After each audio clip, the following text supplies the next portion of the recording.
Hi everyone, welcome to Tamil Udram. நம்ம இன்னைக்கு என்ன பார்க்க போறோம் அப்படின்னா ரீசனிங்ல அந்த செஷன் டே 2 தான் பார்க்க போறோம். ஆல்ரெடி டே 1 பார்த்துட்டோம். டே 1 பார்க்காதவங்க டே 1 பார்த்துட்டு வந்துருங்க. சரிங்களா? இது வந்து பார்த்தோம்னா மெயினா நம்ம எதுக்காக கொண்டு வந்திருக்கோம் அப்படின்னா டார்கெட் தமிழ்நாடு கிராம பேங்க். அதுல வந்து பார்த்தோம்னா ஸ்கேல் 1 ஆஃபீஸர் அசிஸ்டன்ட் இது ரெண்டையும் நம்ம அடிச்சு தூக்கிட்டு போயிட்டே இருக்கும். சரியா? அதுக்காக தான் அந்த செஷன் நம்ம வந்து கொண்டு வந்திருக்கோம். இதுல ஃபுல்லா வந்து பார்த்தோம்னா நம்ம ரீசனிங் தான் பார்க்க போறோம். சரியா? ரீசனிங்ல சாப்டர் வைஸ் ஃபுல்லா A to Z நம்ம வந்து ரிவிஷன் பண்ணிட்டு போறோம். ப்ரிலிம்ஸ் ஓரியன்டா என்னெல்லாம் வரப்போதோ அது வந்து நம்ம ஃபுல்லா கலெக்ட் பண்ணிட்டு போறோம். அதுக்கு தான் வந்து பார்த்தோம்னா டார்கெட் தமிழ்நாடு கிராம பேங்க் அப்படின்னு சொல்லிட்டு நம்ம நேம் வச்சிருக்கோம். சரியா? நம்ம ஆல்ரெடி வந்து பார்த்தோம்னா இதில் ஆல்ஃபாபெட் சீரியஸ் வந்து பார்த்தோமா? சரியா? இப்போ அதே தான் வந்து பார்த்தோம்னா திரும்பவும் பார்க்க போகிறோம். அதோட ஃபுல் சாப்டர் எல்லாமே வந்து கவர் பண்ணிட்டு போகிறோம். லாஸ்ட் வந்து பார்த்தோம்னா ஒரு பேட்டர்ன் பார்த்தோம். இப்போ வந்து பார்த்தோம்னா அடுத்த மாடல் வந்து பார்க்க போகிறோம். ப்ரிலிம்ஸ் பேஸில் எப்படி எல்லாம் வரப்போதோ அதை ஃபுல்லாக நம்ம வந்து பார்த்துட்டு போகிறோம் அதில். சரிங்களா? இது ஃபுல்லாகவே வந்து மெமரி பேஸ்டு கொஸ்டின் தாங்க. சரியா? இது ஃபுல்லாகவே இது வரைக்கும் எக்ஸாமில் கேட்டது தான். ஆல்ஃபா நியூமரிக் சீரிஸ் இல்லாமல் ஒரு எக்ஸாமே இருக்காது. அப்படின்னா சொல்லணும்னா ஆல்ஃபா நியூமரிக் சீரியஸ் இல்லாத ஒரு எக்ஸாமே எதுவுமே கிடையாது. சரிங்களா? நமக்கு உங்களுக்கு தேவையான எல்லாமே நம்ம வந்து கொடுத்துட்றோம். நீங்கள் வந்து யூஸ் பண்ணிக்க வேண்டியது என்ன அப்படின்னு சொல்லிட்டு பார்த்தோம்னா அந்த ப்ராக்டிஸ் அது கண்டிப்பாக நம்ம வந்து ப்ராக்டிஸ் பண்ணி ஆகணும். சரிங்களா? அதே மாதிரி வந்து பார்த்தோம்னா உங்களுக்கு தேவையான ட்ரிக் இதில் என்ன இருக்கோ அதை அப்படியே எடுத்துக்கோங்க. சரியா? எடுத்து அப்படியே ப்ராக்டிஸ் பண்ணுங்கள். நிறைய சம் சால்வ் பண்ணுங்கள். உங்களுக்கு கண்டிப்பாக யூஸ்ஃபுல்லாக இருக்கும். அதே மாதிரி வந்து பார்த்தோம்னா இந்த செஷனை வந்து நம்ம பார்த்தோம்னா முடிஞ்சதுக்கப்புறம் ஒரு 2 டேஸ்க்கு அப்புறம் முடிஞ்சிருச்சு அப்படின்னா அதுக்கப்புறம் குவிஸாக கண்டக்ட் பண்ணிடலாம். நம்மளோட டெலகிராம் குரூப். சரிங்களா? நம்மளோட டெலகிராம் குரூப் தமிழ் உதிரம் குரூப் இருக்குது. சரிங்களா? தமிழ் உதிரம் டெலகிராம் குரூப் இருக்குது. அது வந்து டெய்லி குவிஸஸ் கண்டக்ட் பண்ணிட்டு இருக்கோம். அதுலேயும் ஜாயின் பண்ணிக்கோங்க. அதே மாதிரி இந்த வீடியோவை நிறைய பேர் உங்கள் ஃப்ரெண்ட்ஸ் வந்து ஷேர் பண்ணி விடுங்க. இது வரைக்கும் நம்ம சேனலை நீங்கள் சப்ஸ்கிரைப் பண்ணாமல் இருந்தீங்கன்னா சப்ஸ்கிரைப் பண்ணிக்கோங்க. சரியா? இப்போ வந்து நம்ம பார்த்தோம்னா ஃபர்ஸ்ட் கொஸ்டின் போயிடலாம் சீக்கிரமா. சரியா? ஃபர்ஸ்ட் கொஸ்டின் பார்த்துருவோம். சரியா? ஃபர்ஸ்ட் கொஸ்டின் பாருங்க என்ன கொடுத்துருக்கோம் அப்படின்னு சொல்லிட்டு டைரக்ஷன் ஃபர்ஸ்ட் படிங்க. புதுசாக இருக்க பிகினர்ஸ் வந்து மோஸ்ட்டாக டைரக்ஷன் என்ன கொடுத்துருக்கோம் அப்படின்னு சொல்லிட்டு பார்த்துருங்க.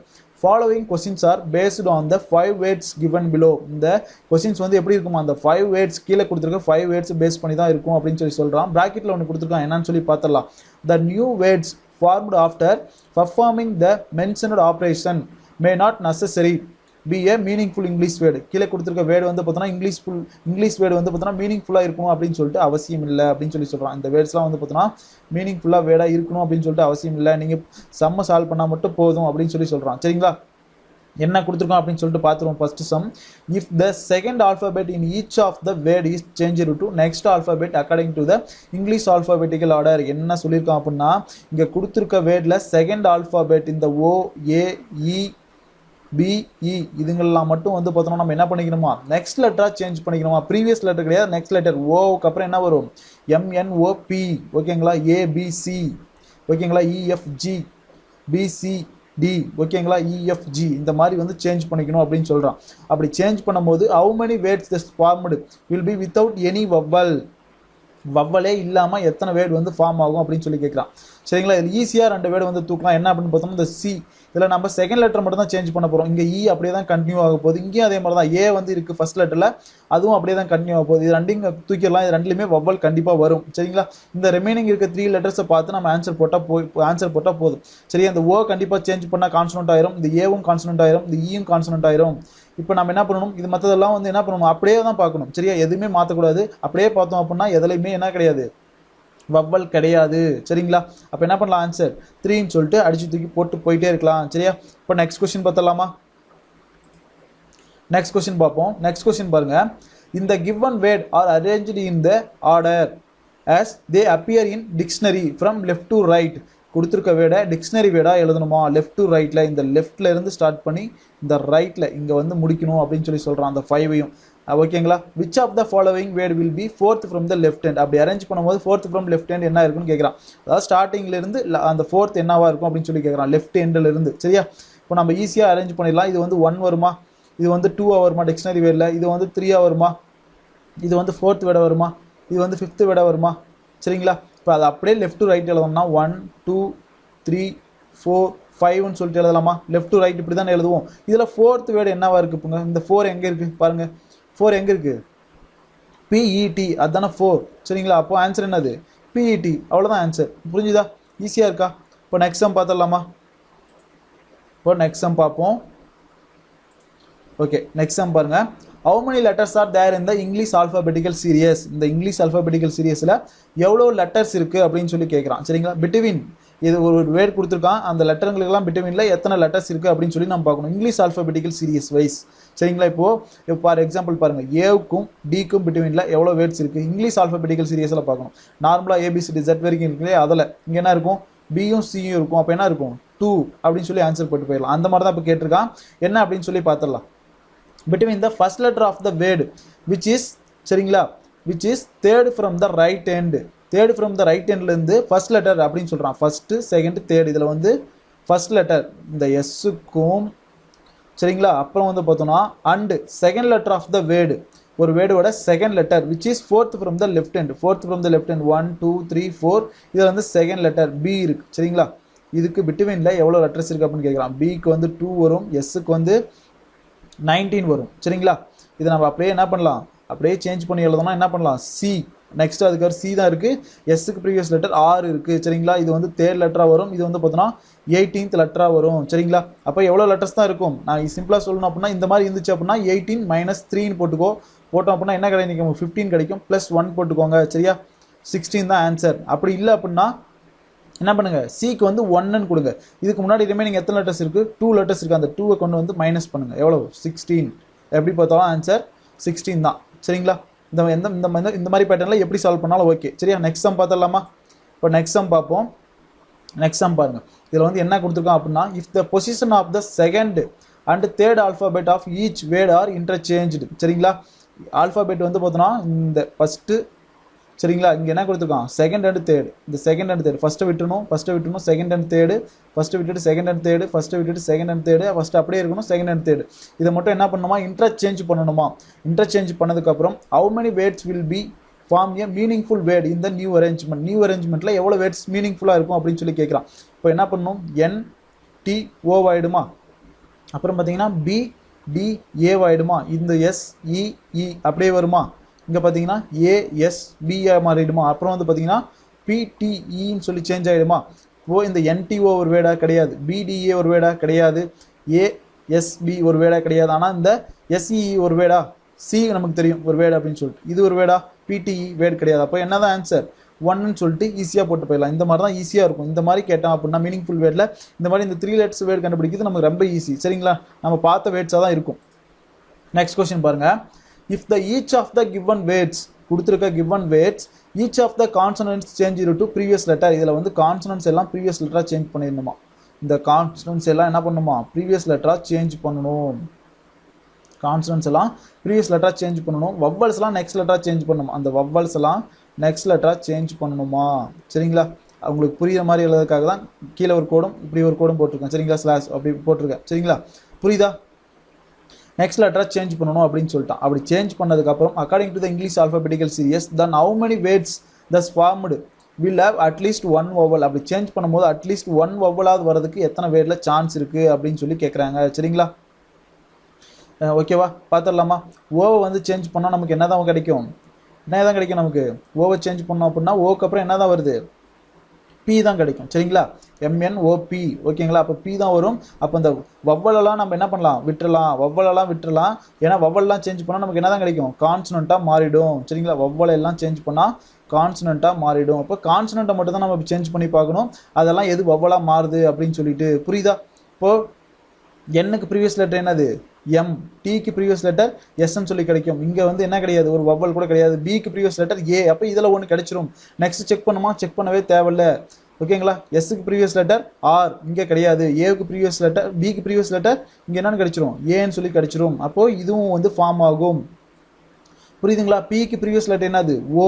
சரிங்களா இங்கேயும் வந்து வவல் ஃபார்ம் ஆகும். அப்போ 3 நெக்ஸ்ட் லெட்டர் பார்க்கணுமா, பார்க்க தேவையில்லை. ஏன்னா அட்லீஸ்ட் 1 இருந்தால் போதும் அப்படின்னு சொல்கிறேன். அப்புறம் ஒவ்வொரு வேர்ட்லையும் ஃபஸ்ட்டு மட்டும் செக் பண்ணணும், வவல் இருந்துச்சு போட்டு போயிட்டே இருக்கலாம். 3 கரெக்டாக ஆன்சர். ஓகே நெக்ஸ்ட் பார்த்தலாம். நெக்ஸ்ட் கொஸ்டின் பார்த்தீங்க அப்படின்னா இப்போ வந்து வேர்ட்ஸ் வச்சு பார்த்தோம். இப்போ வந்து பார்த்தீங்கன்னா நம்பர்ஸ் வச்சு நம்ம பார்க்க போகிறோம். சரியா இப்போ நம்பர்ஸ் வச்சு பார்க்க போகிறோம். பெருசாக நம்ம எதுவுமே அங்கே வந்து நம்ம யோசிக்க வேண்டிய தேவையே கிடையாது. அந்த வேர்ட்ஸுக்கும் நம்பர்ஸுக்கும் பெரிய டிஃப்ரென்ஸ் கிடையாது. சரிங்களா அங்கே வந்து வவ்வல் கான்சனன்ட் வரும், இங்கே ஈவன் நம்பர் ஆட் நம்பர் அப்படின்னு சொல்லிட்டு வரும் உங்களுக்கு. சரியா இப்போ பார்த்துடலாமா. If all the numbers are arranged in ascending order. இந்த நம்பர்ஸ் எல்லாமே அசெண்டிங் ஆர்டரில் எழுதணுமா. இங்கே நம்பர் தான் சொல்லி கொடுத்துருக்கான், நமக்கு டிஜிட்ஸ்ன்னு சொல்லி கொடுக்கல. சரிங்களா டிஜிட்ஸ்ன்னு சொல்லி கொடுக்கல, புரிஞ்சுக்கோங்க. அதை ஃபஸ்ட்டு டிஜிட்ஸ்ன்னு சொல்லி கொடுத்தா தான் எல்லாத்தையுமே சேஞ்ச் பண்ணணும். நம்பர்னு சொன்னால் இதை மட்டும் சேஞ்ச் பண்ணால் போதும், இதை மட்டும் நம்ம அசெண்டிங் ஆர்டரில் எழுதினா போதும். Ascending order from left to ரைட்டில் எழுதணுமா. சரியா then which of the following is first digit of second number. Second நம்பரோட ஃபர்ஸ்ட் டிஜிட் என்னன்னு கேட்குறாங்க. அந்த செகண்ட் நம்பர் எது அப்படின்னு பார்த்தோம்னா ஃப்ரம் ரைட் ஹேண்ட்லேருந்து இருக்கு செகண்ட் நம்பர். இப்போ நம்ம இதை வந்து அசெண்டிங் ஆர்டரில் எழுதோம்னா இது 1 ஃபர்ஸ்ட்டாக வருமா, நெக்ஸ்ட் பாருங்கள் இது செகண்டாக வருமா, இது தேர்டாக வருமா, இது ஃபோர்த்தாக வருமா, இது ஃபிஃப்த்தாக வருமா. இப்போ இங்கிருந்து என்ன கேட்குறான், ரைட் ஹேண்ட்லேருந்து செகண்ட் லெட்டர் அப்படின்னா என்னது 1 2 3 4 5. இங்கே செகண்ட் லெட்டர்னா இந்த ஃபோர்த்தாக வரது தான். ஃபோர்த்தாக வரது என்னது 5 7 8. இதில் நமக்கு என்ன கேட்குறான் நல்லா பார்த்துக்கோங்க, செகண்ட் லெட்டர் அப்படின்னு தான் சொல்லி கேட்டிருக்கான். ஓகேங்களா. இப்போ இதில் first letter sorry first digit அப்படின்னு கேட்குறான். இந்த செகண்ட் நம்பரோட ஃபர்ஸ்ட் டிஜிட் எதுன்னு கேட்டிருக்கான். அப்போ என்னது டிஜிட் அப்படின்னு கேட்டதுனால 5 அப்படின்னு சொல்லிட்டு போட்டுடலாம். ஃபர்ஸ்ட்டு தான் இந்த செகண்ட் நம்பரோட செகண்ட் எண்ட்லேருந்து 4 இருக்கா, அந்த 4க்கு நம்ம என்னென்ன எடுத்து வச்சிருக்கோம் 5 7 8 இருக்கு. இதோட ஃபர்ஸ்ட் டிஜிட் என்ன கேட்குறான் 5. அதுதான் ஆன்சர். புரியுதா. இப்போ நெக்ஸ்ட் கொஸ்டின் பார்க்கலாமா. நெக்ஸ்ட் கொஸ்டின் பாருங்க. What is the difference between second digit of second number? What is the difference between second digit of second number from left end? ஓகேங்களா. இந்த second digit of second number from left hand, left ஹேண்ட்லேருந்து second digit என்னது 7, அதோட second number தான் 7. ஓகேங்களா. And first digit of first number, first digit of first number from right hand, இதோட first digit of first number என்னது 4. அப்போ ரெண்டையும் minus பண்ணால் என்னென்னு கிடச்சிரும் 3ன்னு கிடச்சிரும். ஆன்சர் வந்து நமக்கு 3ன்னு சொல்லிட்டு போட்டு போயிட்டே இருக்கலாம். புரியுதா, ஈஸியாக இருக்கா. நெக்ஸ்ட் பார்க்கலாமா. நெக்ஸ்ட் பாருங்க, இங்கே என்ன கொடுத்துருக்கோம் அப்படின்னா if first and second digit of each number, first second டிஜிட்டும் இந்த ஃபர்ஸ்ட்டு செகண்ட் டிஜிட் புரியுதுங்களா, ஈச் நம்பர் எல்லாத்துக்குமே ஆர் இன்டர்சேஞ்ச் அப்படியே மாற்றிக்கணும். After that arrangement in ascending order from left to right, arrange பண்ணதுக்கப்புறம் அசெண்டிங் ஆர்டரில் எழுதணுமா. புரியுதுங்களா. இப்போது 5 4 6 அப்படின்னு எழுதணும், 7 5 8 அப்படின்னு சொல்லி எழுதணும், 7 8 1ன்னு சொல்லி எழுதணும், 3 2 9ன்னு சொல்லி எழுதணும், 4 4 2 அப்படியே எழுதிக்கணும். சரியா. தென் அப்புறம் என்ன கேட்குறான், then which of the following number is fourth from the left hand, left ஹேண்ட்லேருந்து ஃபோர்த் எது வரும் அப்படின்னு சொல்லி கேட்குறான். அசெண்டிங் ஆர்டரில் எழுதணும்னு சொல்கிறானா 1 2 3 4 5. ஃபோர்த் என்ன வரும் அப்போ லெஃப்ட்லேருந்து பார்த்தா அந்த 4 நம்பர் தான் வரும். 4ல் என்ன இருக்குது 7 5 8. இது எந்த நம்பராக இருந்து மாற்றோம் நம்ம 5 7 8. அப்போ ஆன்சர் என்னது 5 7 8. புரியுதுங்களா. ஈஸியாக தெரிஞ்சுக்கோங்க. புரியுது. அதே மாதிரி நம்ம ஆல்ஃபாபெட் சீரியஸில் லெட்டர்ஸுக்கு என்னென்ன நம்பர்ஸ் வரும்னு கரெக்டாக தெரிஞ்சுக்கணும். அப்படியே கரைச்சி குடிச்சிருங்க. சரியா. அதெல்லாம் ஃபுல்லாக தெரியுதா. A to Z வந்து என்ன நம்பர் வரணும் எப்போ கேட்டாலும் சொல்லணும். அது இருந்தால் வந்தால் நம்ம ஈஸியாக ஆல்ஃபா நியூமெரிக் சீரிஸை ஈஸியாக சால்வ் பண்ணலாம். அது வந்து எல்லாத்துக்குமே உங்களுக்கு யூஸ் ஆகும். கோடிங் டி கோடிங் இன்புட் அவுட்புட்டுன்ட்டு எல்லாத்துக்குமே யூஸ் ஆகும். சரிங்களா. இப்போ நெக்ஸ்ட் சம் பார்த்துடலாமா. இப்போ நெக்ஸ்ட் வந்து பார்த்தீங்கன்னா if 1 is added to each even digit, 1 வந்து பார்த்தோம்னா ஒவ்வொரு ஈவன் டிஜிட் கூடயும் ஆட் பண்ணுறோமா. 1 is subtracted from each odd digit, அப்போது அந்த ஈவன் டிஜிட்லாம் ப்ளஸ் போட்டு வச்சுக்கலாம். சரிங்களா. உங்களுக்கு புரியுறதுக்காக தான் போகிறோம். நம்ம அங்கே எக்ஸாம்பெல்லாம் போடவே தேவையில்ல, பார்த்தே போட்டுடலாம். ஆட் டிஜிட்டுக்கெலாம் மைனஸை போட்டுக்கலாம். சரிங்களா. இப்போது எல்லாமே மைனஸ் பண்ணணும் அப்படின்னு சொல்லிட்டான். Then find the difference between largest number, largest நம்பருக்கும் சரிங்களா லார்ஜஸ்ட் நம்பராக எது வரும் அப்படின்னு சொல்லி கேட்குறான். இப்போ நம்ம வந்து என்ன பண்ணலாம், ஈஸியாக லார்ஜஸ்ட் நம்பர் போகிறது எப்படின்னு சொல்கிறோம் பாருங்க. 8 + 1 நம்ம ஈவன் நம்பர் வந்து ப்ளஸ் தானே பண்ணுமா. 8 + 1 9 ஆயிடும். ஈவன் நம்பர் ப்ளஸ் பண்ணால் 3, ஈவன் நம்பர் ப்ளஸ் பண்ணால் 5, ஆட் நம்பர் 4 மாறிடும். ஈவன் நம்பர் ப்ளஸ் பண்ணால் 5. அப்போது பெரிய டிஜிட் என்ன 9 தான் ஸ்டார்டிங் ஆகும். அப்போ இதை மட்டும் எடுத்து எழுதுங்க. 9 7 வந்து மைனஸ் பண்ணணும் ஏன்னா ஆட் டிஜிட், 6 1 மைனஸ் பண்ணணும் ஏன்னா ஆட் டிஜிட் 0 மாறிடும். அப்புறம் என்ன சொல்லியிருக்கான் பாருங்க, and second smallest number the obtained. Second smallest number என்ன ஃபர்ஸ்ட் 3 வருமா, செகண்ட் 4 வரும். அப்போ அந்த 4 தான் 4. அப்போ அந்த 7 என்ன மாறிடும் 6ஆக மாறிடுமா, அந்த 8 என்னவாக மாறிடும் 9ஆக மாறிடும். அப்படியே அதை எடுத்து அடித்தா சரி. இங்கே 0 இருக்குது, அப்போது 10ஆக மாறிடும், இங்கே 5ஆக மாறிடும், இங்கே வந்து 8ஆக மாறிடும், இங்கே 1 வந்தா. சரியா. அப்போ இங்கே என்ன வரும் ஆன்சர் 1. 15லேருந்து 6 போனால் 9, 8லேருந்து 4 போனால் 4. சரியா. அப்போ 491 அதுதான் ஆன்சர். புரியுதா. தெளிவாக எடுத்து எழுதணும் அப்படின்னா ஈஸியாக ஆன்சர் வந்துடும். இந்த மாதிரி தான் எக்ஸாம்பிள் இருக்கும். ஈஸியாக கிராக் பண்ணிட்டு போயிட்டே இருக்கலாம் நம்ம. சரிங்களா. இப்போ இந்த சம் பாருங்கள். சரியா. இந்த சம்மில் பார்த்தோம் அப்படின்னா if first and third digit of each number are interchange, இந்த ஃபஸ்ட்டையும் தேர்டையும் இன்டர்சேஞ்ச் பண்ணிக்கோ அப்படின்னு சொல்லி சொல்கிறாங்க. ஃபஸ்ட்டையும் தேர்டையும் இன்டர்சேஞ்ச் பண்ணிட்டு then find how many numbers the obtained are there which is divisible by 3. எவ்வளோ நம்பர் உனக்கு கிடைக்குதோ அந்த நம்பரை டிவிசபிள் பை 3 எது ஆகும் அப்படின்னு சொல்லி கேட்குறாங்க. அப்படியே 6 5 4. சரிங்களா. நெக்ஸ்ட் வந்து பார்த்தோன்னா 8 7 5, 8 7 5. நெக்ஸ்ட் வந்து பார்த்தோன்னா 1 7 8. நெக்ஸ்ட் வந்து பார்த்தோன்னா 9 3 2. நெக்ஸ்ட்டு 2 4. ஓகேங்களா. 2 4 4. புரியுதா. இப்போ வந்து பார்த்தோம்னா இதை தான் வந்து நம்ம 3ஆல் டிவைட் பண்ணுமா. 6 அப்படியே எப்படி பிரிக்கணும் அப்படின்னு சொல்லிட்டு நான் எனக்கு தெரிஞ்ச ஒரு ஷார்ட்கட் சொல்கிறேன். 6 வந்து அப்படியே 600 எடுத்துக்கோங்க, 54 தனியாக எடுத்துக்கோங்க. 600 வந்து 3ஆல் டிவைட் ஆகுமா, 3ஆல் டிவைட் ஆகும். அதே மாதிரி 54 3ஆல் டிவைட் ஆகுமா, டிவைட் ஆகும். சரியா. 3 × 9 வந்து 27 தான். 27 + 27 சிம்பிளாக சொல்லணும்னா 54. சரியா, டிவைட் ஆகும் கண்டிப்பாக. இந்த 875 டிவைட் ஆகுமான்னு பார்க்கணும் அப்படின்னா கண்டிப்பாக நமக்கு என்ன தெரியும், 9 9s are 81 அப்படின்னு சொல்லி 9 ஸ்கொயர் தெரியும். அது வந்து 3 ஆல் டிவைட் ஆகுமா, 3 ஆல் டிவைட் ஆகும். அப்போ அந்த 81 அதை வச்சு சால்வ் பண்ணலாம். இந்த 87 3 ஆல் டிவைட் ஆகுமா, 90 அது வந்து 3 ஆல் டிவைட் ஆகும். அப்போ -3 போட்டோம்னா 87 வரும். அப்போ கண்டிப்பாக டிவைட் ஆகும். ரிமைனிங் என்ன இருக்குங்க, நம்ம 5. ஆனால் ரிமைனிங் என்ன வந்துடும், 3 ஆல் அடிச்சோம்னா 2ன்னு சொல்லிட்டு வரும். அப்போ இது வந்து டிவைட் ஆகாது. புரியுதா? இங்கே அதே மாதிரி 17 இருக்குது, அது 15ஆக பிரிச்சுக்கோ. 15ஆக பிரிச்சோம் அப்படின்னா டிவைட் ஆகும். ரிமைனிங் 2 போட்டோம்னா 27 28ன்னு வரும். ஆனால் வந்து 27 தான் நமக்கு வரும். ரிமைனிங் 1 வந்துடும். அப்போ இதுவும் டிவைட் ஆகாது. இங்கே 9 இருக்கா, டேரெக்டாக 3 ஆல் கேன்சல் பண்ணலாம். இந்த 3யும் கேன்சல் பண்ணலாம். ஆனால் ரிமைனிங் இங்கே 2 இருக்குது. அப்போ கண்டிப்பாக வராது. 24யும் 3 ஆல் ஈஸியாக கேன்சல் பண்ணலாம். ஆனால் இங்கே 4 இருக்குது. ரிமைனிங் என்ன வந்துடும், 1 வந்துடும். அப்போ அதுவும் வராது. இப்போ ஆன்சர் என்னது, 1. இது சிம்பிளாக இருக்கா? இந்த மாதிரி போட்டால் ஈஸியாக போட்டலாம். மேக்ஸில் கூட இந்த மாதிரி நம்ம 3 ஆல் டிவிசிபிள் ஆகும் அப்படின்னு சொல்லி எக்ஸாம்பிள் கேட்டோம் அப்படின்னா இந்த மாதிரி யூஸ் பண்ணோம் அப்படின்னா ஈஸியாக போடலாம். இன்னும் நிறைய சிம்பிளான ட்ரிக்ஸ்லாம் இருக்குது. உங்களால் எந்த அளவுக்கு ட்ரிக்ஸ் பண்ண முடியுமோ, எந்த அளவுக்கு தர லோக்கலாக இறங்கி அடிக்க முடியுமோ, எந்த அளவுக்கு பண்ண முடியுமோ, ஷார்ட்கட் கொண்டு வர முடியுமோ கொண்டு வந்து அடிச்சுட்டு போயிட்டே இருங்க. சரியா, அதுதான் பேங்க் எக்ஸாமில் கிராக் பண்ணுறதுக்கான ஒரே வழி. சரியா, பார்க்கலாமா? அவ்வளோதான். இந்த 10 கொஸ்டின்ஸ் தான் வந்து பார்த்தோன்னா இப்போ நான் வந்து உங்களுக்கு செட் பண்ணியிருந்தேன். ஆல்ரெடி எஸ்டர்டே வந்து ஒரு 15 or 14 கொஸ்டின்ஸ் வந்து பார்த்துட்டோம். சரிங்களா, ஆல்ஃபா நியூமெரிக் சீரிஸில் பேசிக் பேட்டர்னில் மோஸ்ட்டாக கவர் பண்ணிட்டோம். சரியா, இதே பேட்டர்ன் தான் இன்றைக்கி வந்து பார்த்தோன்னா மெயின் செஷன் 1 அப்படின்னு சொல்லி வச்சுருக்கேன். சரியா, அந்த மெயின் செஷன்லையும் இதே பேட்டர்ன் தான் ஆல்ஃபா நியூமெரிக் சீரிஸில் எப்படி மெயின்ஸில் கேட்டானோ அந்த கொஸ்டின் தான் கொண்டு வர போகிறோம். அது எப்படி ஈஸியாக சால்வ் பண்ண போகிறோம் தப்பே பண்ணாமல் அப்படின்னு சொல்லிட்டு தான் பார்க்க போகிறோம். சரிங்களா, 40 out of 40 ரீசனிங்கில் நம்ம வந்து ப்ரிலிம்ஸில் கண்டிப்பாக டார்கெட் பண்ணி ஆகணும். ஏன்னா ரீசனிங்கில் தான் கண்டிப்பாக வந்து எதுவுமே மிஸ்டேக் பண்ணாமல் நல்லா ப்ராக்டிஸ் பண்ணிட்டோம் அப்படின்னா ஸ்கோர் வாங்க முடியும். இது எல்லாருக்குமே தெரிஞ்ச விஷயம். நல்லா உங்களுக்கு முன்னாடி எக்ஸாம் எழுதுனவங்க நிறைய பேர் உங்கள் சீனியர்ஸ் இருப்பாங்க, கேட்டு பாருங்கள். பிகினர்ஸாக இருக்கவங்க கண்டிப்பாக கேட்டு பாருங்கள். நல்ல நம்ம வந்து இந்த டாபிக் கரைச்சி குடிச்சிட்டோம் அப்படின்னா எப்பயுமே ரீசனிங் அப்படிங்கிறது நமக்கு ஈஸி தான். ஆனால் ரீசனிங் வந்து ஈஸி அப்படிங்கிறது நம்ம எப்படி அப்படின்னா ப்ராக்டிஸ் நம்ம எப்பவுமே கூடவே வச்சுக்கணும்.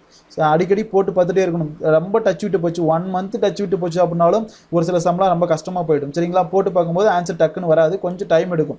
அதனால ப்ராக்டிஸ் கூடவே வச்சுக்கோங்க.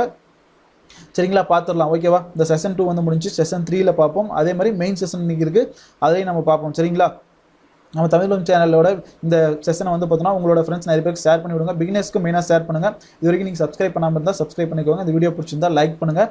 தேங்க்யூ.